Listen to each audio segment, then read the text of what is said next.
Aujourd'hui, le silence qu'on retrouve le plus, et qui est peut-être le plus goûté, c'est celui de la nature, la montagne, la forêt, la mer. Donc, le silence de la nature est celui qui nous est peut-être le plus accessible aujourd'hui. Oui, je pense qu'effectivement, il y a encore beaucoup d'individus qui cherchent le silence.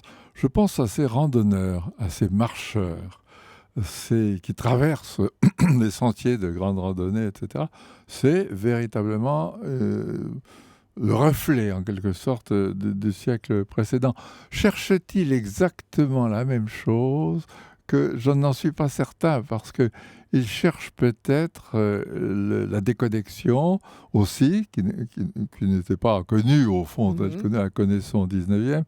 Il cherche peut-être aussi l'oubli de certains bruits qui n'existaient pas. Ce qui ne veut pas dire que le tapage a augmenté. Je crois que le tapage n'a pas Oui, augmenté. vous dites d'ailleurs que les villes aujourd'hui ne sont pas plus brillantes Non, qu'autrefois, elles où sont moins. il y avait les commerçants qui s'apostrophaient dans la rue, qui hurlaient beaucoup plus. Et en plus de ça, il y avait des ateliers dans les étages. Par exemple, de forge au deuxième ou au troisième étage d'un immeuble, je ne sais pas si vous voyez, comment les gens très sautés sans doute à Alors, entendre ça. comment Donc, explique-t-on qu'aujourd'hui, la société moderne soit plus l'inverse du silence qu'hier? non, dire qu'il y a d'abord eu une intolérance au bruit. C'est une autre histoire. Ça fait partie de l'histoire du paysage sonore.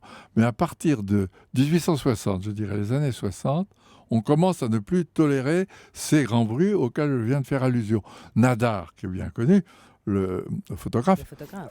a écrit une petite brochure sur le tapage des cloches intolérable à son avis. Qu'est-ce que c'est que cette chaudronnerie? Il était déchaîné. Aujourd'hui, ça a été étudié par l'historien Granger, Christophe Granger. Il y a des édits, il y a des décrets, il y a des sociétés, il y a des mesures de décibels. Tout ça est nouveau, montre une certaine intolérance, mais encore une fois, c'est une intolérance au bruit. Ce n'est pas une compréhension de la recherche de la richesse du silence.